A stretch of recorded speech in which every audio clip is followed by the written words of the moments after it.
Hello everybody, George from Monde Guitars here. And I'm Harry. And today we're going to be talking about the huge topic of Gibson and some of the things that have been going on as of lately and in the past. Yeah.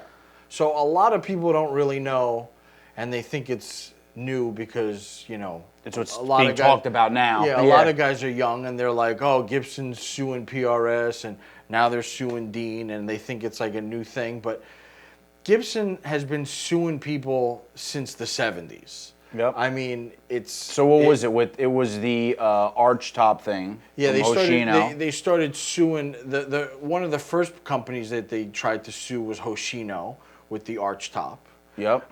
With their headstock. And the headstock design. There was a ton of that stuff. Ibanez had a ton of like lawsuit guitars back in the day where they were making like Les Pauls. They're very sought after too. Yeah, very Les Pauls, Flying V's, Explorers. Basically, you won't find any of those unless you go to Paul Gilbert's house because he basically owns all of them. Yeah, him and the guy from 3 Days Grace like have a huge collection. He even has like a double neck Ibanez SG. Yeah, it's crazy. And then Gibson sued Fernandez in like the was that over the Les Paul body style? They said it was because there was a lot of things that they were infringing upon, like their designs. And then in like 2005, they sued PRS originally for like the original single cut. Okay, I could kind of see that. Which didn't go anywhere. No. And then in 2010 or something like that, they tried to sue Paper Jams. You remember Paper Jams? Oh, those little things that you would just rock. Yeah. What are you going to sue them for? Because they did a Les Paul shape, and they never approached Gibson about it. Naughty Paper Jams. And then recently, they started suing PRS. And they tried to, and they're in a lawsuit with Dean because their Flying V's and their Cadillacs and all that stuff are close to Gibson shapes. That's right. So this has been going on forever. Long time. And even ESP dealt with them. That's why ESP no longer makes the MX or the Explorer shape anymore, the EXP shape. They had to change it up. They had to have the stupid points on it, which I hate. Now, most companies can kind of get away from these copyright infringements by just slightly modifying the headstock. Making it longer, making it look different some kind of way.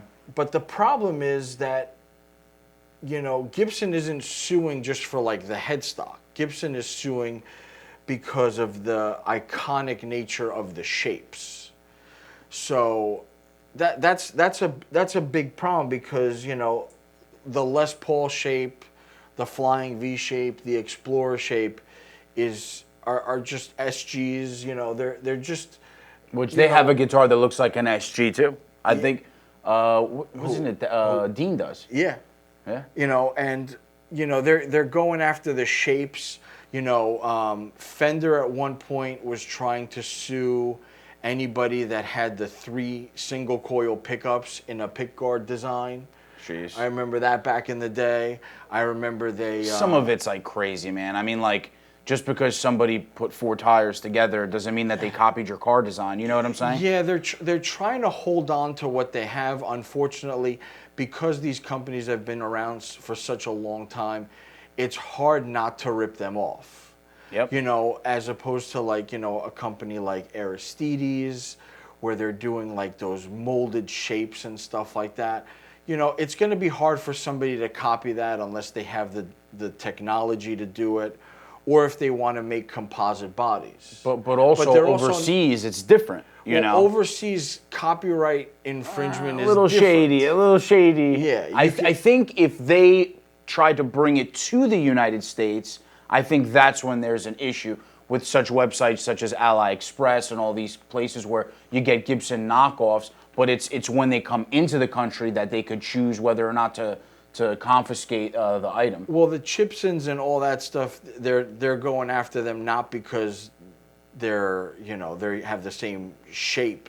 they're going after them because they say Yeah, Gibson. it literally says or Gibson. or the Fender ones that actually say Fender, or you see these companies that are making like ESP knockoffs, and they're not horrible guitars. You know, you do have to, if you're a luthier and you know how to like fix frets and do electronics, you can get those guitars to play pretty well.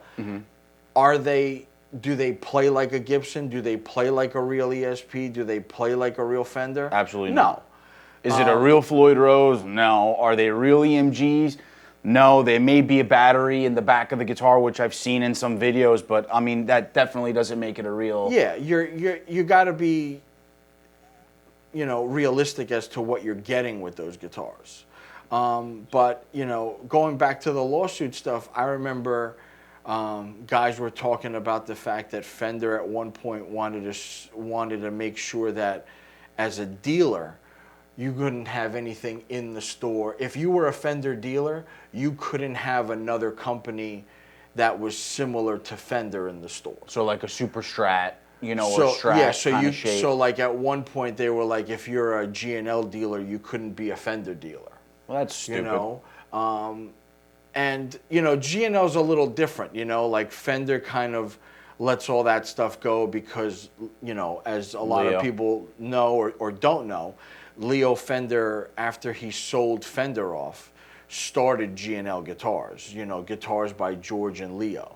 A lot of people believe the quality is higher. A lot of people do believe that. They're a great guitar. I got a Telly from them. They're awesome for the amount of money that you're spending on them. You know, there's a ton of stuff that's out there. You know, even like Hamer. Hamer, for some reason, was like the only company that could kind of make an Explorer shape, and supposedly the rumor was that one of the guys that started Hamer used to work for Gibson, so he sort of had like so he's like okay. He was kind of allowed to do that, but ESP definitely had a cease and desist on the Explorer shape. That was sad to see, man. Yeah. That was sad for me. And it's also one of those things where, like, you know, they're still making them. They're not allowed to make them here, but they're still making the MX. Oh, in Japan? Shape Oh, yeah, absolutely. In Japan. I mean, you could still buy an MX 250 from Japan, an MX 350. You're just, you know, they're just not allowed to like import them into the country because that's where the copyright infringement lies. Yep. I'm curious to see where this is gonna go, you know, too, because, you know, last I heard, I don't know how accurate this is, but I heard that Dean counter sued. So, you know, if everybody please in the comments write, you know, if we're wrong about some of this stuff, please write, you know, fill us in on some of it too, lead the discussion in the comment section, because who knows, is it just going to be something where like in 10 years, you know, you're not going to have the Eclipse from ESP and you're not going to have all these other things? Well, that's where, you know, changing the headstock and maybe changing like the body design, you know, helps you out. It's also like being, you know, in the radar. You know, if you're a small company, like they're not going to care. Like there's a couple of small guys that are building Gibson knockoffs right now that you can buy, but because those guys are only selling like, you know, 5-10 guitars a year, or even 100 guitars a year. That's still not even a register Gibson on those guys. Yeah, you don't even pop up on Gibson's radar. But you know, when you're a big company, you know, it definitely you know, will hurt you because, you know, Gibson will find out about you. I think they should or have Fender or any. They should have focused on, like, instead of so much worried about who's copying me. If they just focused on making the quality of the instruments better, you wouldn't be so focused on the copy. Well, you know what I mean? I don't think the quality. You know, I mean, obviously, like, in the 70s, there was definitely some weird stuff going on. For a few years, right? Yeah. And a lot of people say that even in the 80s and stuff like that. But, like, you know, current Les Pauls and SGs and all that stuff, I think are great. Yeah. I just thought it was obviously weird when they put that whole electronic tuning system in there. Cool idea, not horrible, but not every guitar needs it.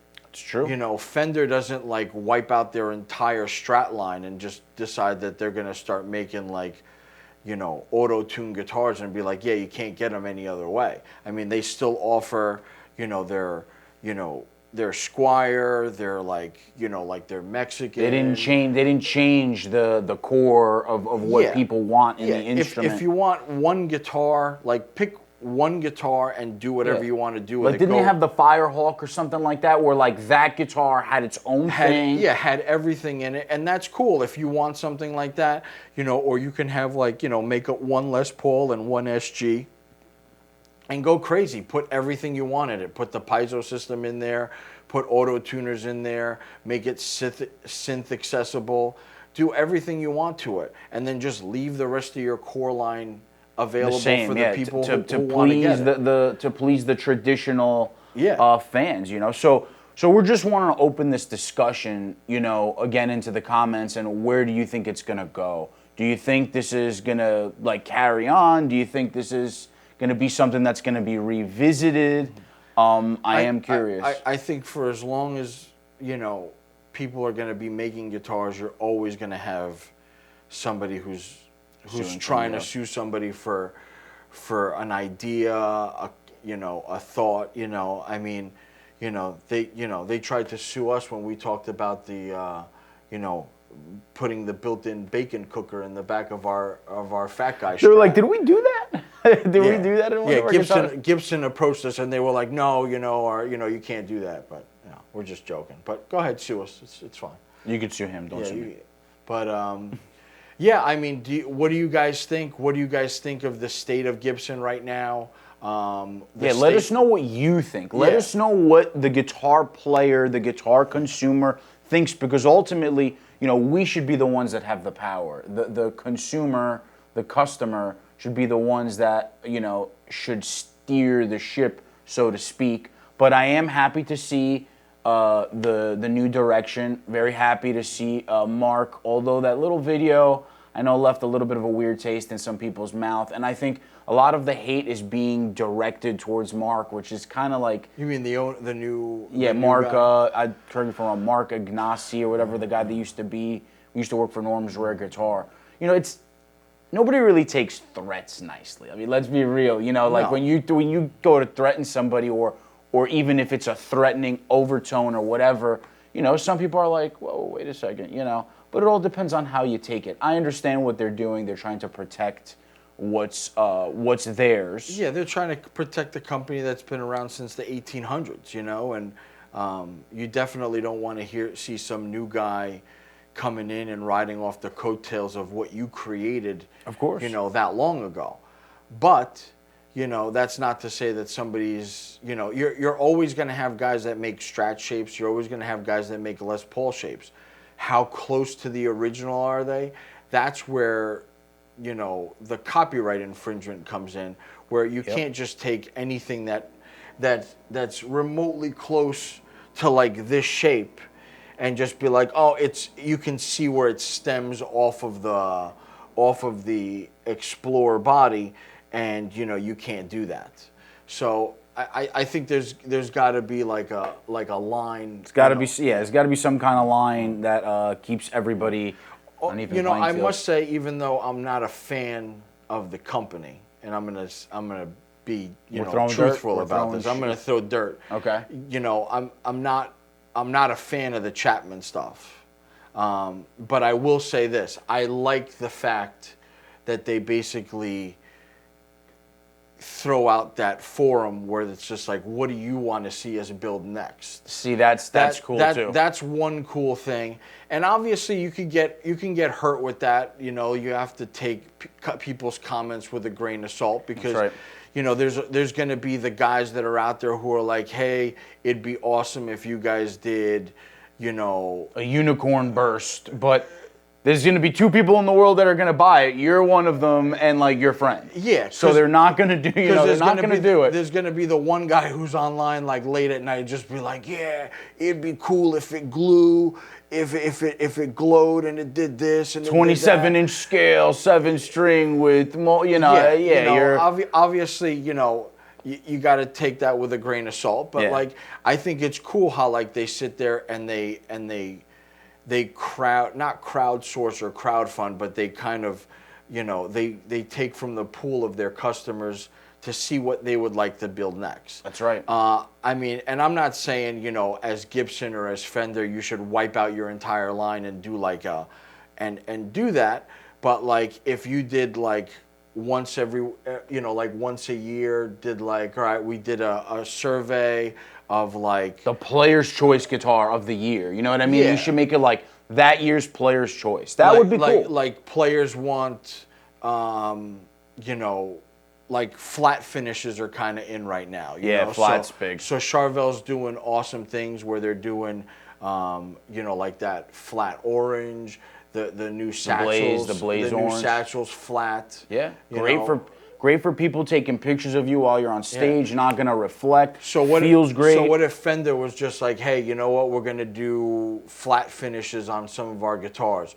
What colors would you like to see? See, that's not like Fender saying, guess what? We're gonna change everything tomorrow. Yeah, You know, it's I'm like saying, slip it in there. Yeah, give us like a couple of, you know, like, would you like to see, you know, Les Pauls come with different pickups other than Gibson pickups? That's You know, a cool idea. Besides like signature model stuff, you know, you don't really see a lot of that from Gibson. You don't. You know, so what if you know, you could get like Gibsons with, you know, Fluences or EMGs or bare knuckles or lollers, you know, to like replicate more like that authentic kind of tone. You know, loller's really good for that. Great pickups. You know, what if they even little things like that would be cool if companies did. Yeah, because then it's just, you can make the guitar a little bit more personal to you. Yeah. You know, I know a lot of people who don't play the Gibson pickups. I mean, they don't, you know? But, you know, if not, then you can just send it to me. Yeah, we could take care of it Send for me you. the pickups, or I can order the pickups for you, and I'll put whatever you want in the guitar. But, Let's keep the discussion going in the comments section. Fight amongst yourselves. Fight. Let's see that Start the pig, circle. Let's see that pig going out there. You know? Leave your feedback, though. Yeah, so let's hear the hate comments. You don't know what you're talking about comments. Yeah, we'll take We all that. love Gibson. We hate Gibson. But as we sign off, let me touch Harry's guitar a little bit. Oh, man. Ooh, this is nice. Harry? Oh, man. He's giving me the look like I'm going to have to clean this as soon as you're Clean done. it? I'm going to have to disinfect it. Dude, just let me buy this from you. Have you felt your clammy hands? Yeah. It's like Signing off with my new guitar, everybody. It's like shaking somebody wearing a wet mitten. Dude, I feel the power with this thing, Yeah, man. because it's mine. Put it back. I feel the power. All right, thank you all for watching. Leave comments at the bottom. Tell me what you think about my new guitar. Check you later. Check you later.